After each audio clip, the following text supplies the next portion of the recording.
Estimados irmãos no sacerdócio, Padre Márcio, Padre João, Diácono Sério, irmãos e irmãs aqui presentes, os que nos acompanham pelas redes sociais, nós estamos na Semana do Amor e da Fé. A Igreja nos apresenta há alguns dias o capítulo 15 dos Atos dos Apóstolos, e vai falar da fé apostólica, né? Esse relato que hoje nós ouvimos é o desfecho de uma problemática que surgiu na igreja de Antioquia. O que aconteceu na igreja de Antioquia? Nós ouvimos nos dias anteriores na liturgia da missa, né? A igreja de Antioquia era composta por muitos pagãos que se converteram ao cristianismo.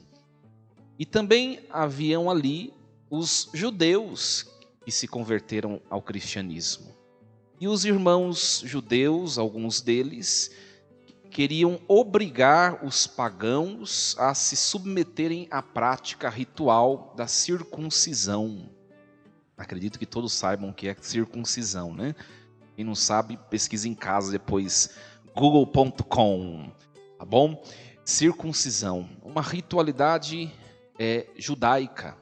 Então os cristãos judeus queriam que os cristãos de origem pagã se submetessem à circuncisão. E aí houve um rebuliço na igreja de Antioquia, de tal modo que os pastores dessa igreja, Paulo, Barnabé, tiveram de decidir o que fazer. É algo muito interessante que Paulo e Barnabé não decidem por conta própria o que fazer. Devem ou não ser circuncidados os de origem pagã? O que eles fazem? Eles vão até Jerusalém. Eles vão ao encontro dos apóstolos, para que, junto dos apóstolos e dos anciãos, sob a ação poderosa do Espírito Santo, pudessem tomar a devida decisão. A Bíblia retrata nessa ocasião o primeiro concílio da igreja, a nossa igreja, da verdadeira igreja de Cristo, o chamado Concílio de Jerusalém, né? Depois dele vieram outros 20 concílios, e o último muito recente e muito próximo de nós, o Concílio Vaticano II. Ora, o concílio que a igreja realiza é a ação do Espírito Santo a orientar os passos que a igreja deve dar. Paulo e Barnabé poderiam, meus irmãos, terem tomado a decisão por conta própria, mas eles buscam a orientação dos apóstolos para que juntos o Espírito Santo pudessem orientá-los ao que fazer. Porque a nossa igreja não é a igreja do que eu quero, do que eu penso que deve ser, como tantas outras que existem por aí. Você vai em tantas igrejas, cada uma tem uma doutrina diferente de outra. Ora, a verdade não é relativa. A verdade é única sobre todas as coisas. Se tem algo que está dissonante de outro, um dos dois está errado. Existem várias verdades? Não, não existem. Existe uma única verdade e é Jesus Cristo. Por isso a nossa igreja é a igreja do concílio, é a igreja do Espírito, é a igreja da unidade, é a igreja da fé apostólica. Nós não estamos alicerçados na fé individual de um homem ou de outro. Mas a nossa fé veio dos apóstolos que por conseguinte herdaram do próprio Cristo Jesus, que é nosso Deus e Senhor. É a beleza da nossa igreja, uma igreja que caminha debaixo da unidade do Espírito, na sua fé, na sua doutrina. E nós caminhamos na fé apostólica e chamamos as verdades defendidas pela igreja durante esses 2000 anos de depósito da fé. E é isso que nós devemos aprender, e é isso que nós devemos partilhar.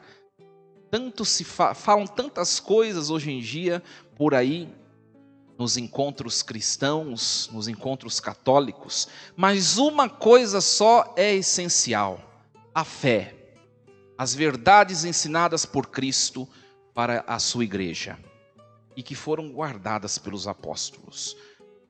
Eles permaneceram debaixo da ação do Espírito Santo, e foi o Espírito Santo quem os instruiu no que devia ser feito. Nós vamos acompanhar no dia de amanhã o desfecho desse texto.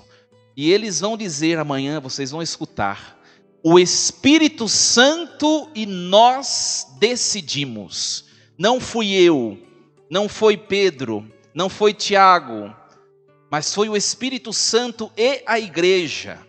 Porque quando nós queremos fazer algo por conta própria, a começar pela igreja, é a destruição o fim. Quando nós queremos fazer por conta própria os nossos projetos, erigir aquilo que brota da nossa ideia, qual é o fim e o desfecho? O fracasso. Tantos projetos que começam, mas que não prosperam, porque não vêm do Espírito Santo, mas vêm dos ideais humanos. Mas quando nós partimos daquilo que vem de Deus, aquilo leva a um fim que permanece. E de fato, quem permanece em Deus, permanece para todo sempre. Nós e as obras que nós realizamos. Então, meus irmãos, a nossa vida pessoal também deve funcionar da mesma maneira. Quantas vezes nós temos de tomar uma decisão, e nós tomamos decisões por conta própria. Mas quando nós decidimos algo na nossa vida, unidos a Deus, eu tenho plena certeza que a decisão é assertiva. Quando você tiver que dar um passo na sua vida, decidir-se por algo, pare, reze, invoque a presença de Deus e sob a ação do Espírito Santo vai lá e faça com toda a convicção. Porque aí você poderá dizer como os apóstolos dirão no dia de amanhã na liturgia: o Espírito Santo e eu decidi fazer tal coisa. E o sucesso é certo. Mas quando nós levamos pelos nossos ímpetos, as coisas não vão longe. Isso vale para toda a dimensão da vida humana. Nós estamos celebrando essa trezena de Santa Rita de Cássia, uma mulher que foi sensível à voz do Espírito Santo.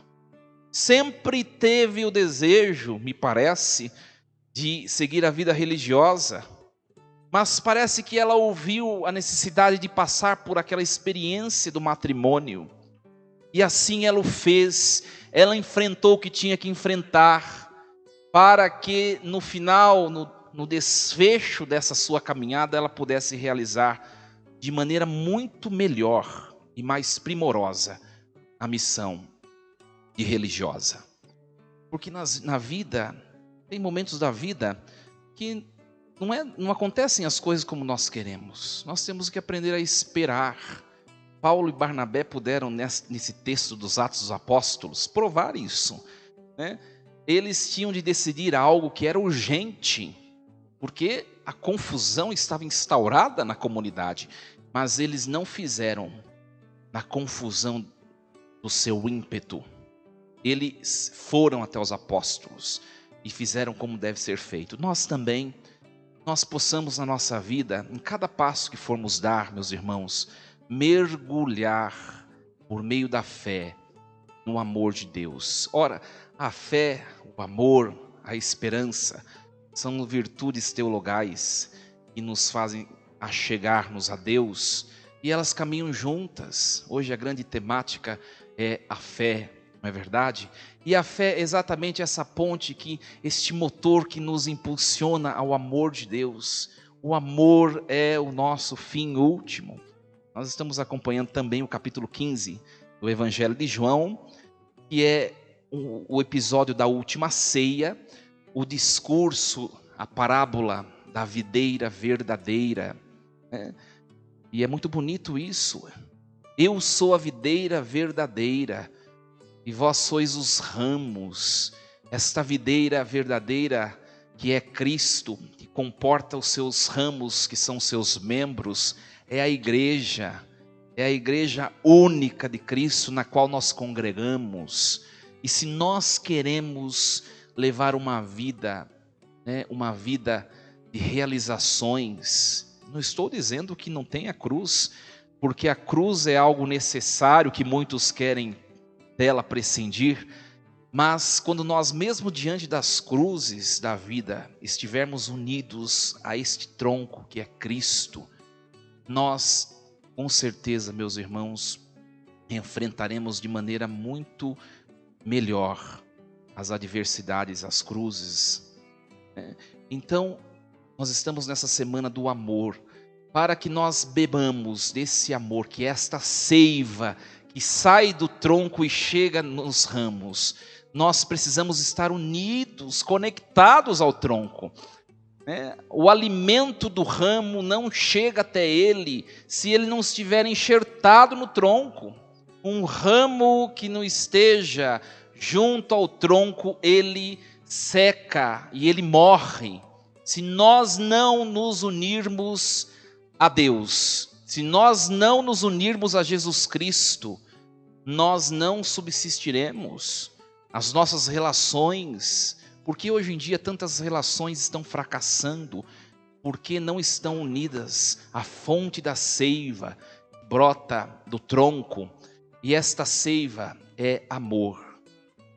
Jesus ontem dizia no Evangelho: eu sou a videira verdadeira, vós sois os ramos, permanecei em mim, e aí sim vós dareis muito fruto, e frutos abundantes. E esta seiva que é o amor de Deus, ela nos impulsiona à frente, mas precisamos estar unidos a Ele, e não tem maneira melhor do que nos colocarmos diante do sacrifício. Ele se derrama em sacrifício por nós, em cada Eucaristia. Este amor escorre deste tronco perfeito que é Cristo, e ele chega até cada um de nós que somos seus ramos. Mas nós precisamos nos conectar, nos enxertar em Jesus Cristo, para beber dele este amor supremo, que é o que nos dá força na nossa vida. Não sei o que você tem passado na sua vida pessoal, familiar, conjugal. Uma coisa é certa, enxerte-se no tronco e beba do amor supremo que ele oferece a mim e a você nessa noite. Não tem jeito. Olha, minha gente, se a vida é difícil estando em Deus, sem Ele, ela é um fracasso. Então, nos unamos pela fé, como Santa Rita assim o fez em sua vida. A gente às vezes olha a vida dos santos, as imagens, os ícones, e parece que o santo viveu uma vida de privilégio nessa terra, e ao contrário, o santo, tanto quanto nós, foi provado, assim Santa Rita, diante dos acontecimentos da sua vida. Quantas preocupações ela trouxe no seu coração, quanto sofrimento com seu esposo, e depois o desfecho de toda a história que nós conhecemos, o assassinato dele, e depois a morte de seus filhos, quanto sofrimento, mas ela não perdeu o brilho da vida, não perdeu a alegria da existência. Por quê? Porque ela soube permanecer em Jesus, ela soube permanecer. É interessante que o verbo permanecer, na língua portuguesa, é chamado um verbo de ligação, um verbo diferencial, que nos sugere ação. Todo verbo sugere ação. E o verbo de ligação, ser, permanecer, ficar, continuar, não sugere ação, sugere um estado de ser. É muito interessante Jesus usar este verbo, permanecei em mim. Por que permanecer em Jesus? Para permanecer em Jesus não são necessárias ações, mas apenas uma disposição interior. E é assim que acontece essa permanência. Que nós façamos essa experiência hoje. Não deixe se dispersar, não perca a oportunidade. Neste momento mais sagrado que nós celebraremos na liturgia eucarística, nos lancemos, e junto de nós as nossas angústias, as nossas cruzes, as nossas dificuldades, os nossos tormentos, os nossos medos, aquilo que esteja em nosso coração, às vezes nos desconfortando, que nós entreguemos tudo a esse tronco que nos fornecerá o único necessário, o amor supremo. E a fé que nos leva, que nos conecta a esse tronco, não seja uma fé vacilante, mas uma fé viva, como Santa Rita, e assim possamos beber dessa seiva, que é o amor de Jesus. Ele nos ajude, permanecei em mim, e eu permanecerei em vós. Assim seja. Amém.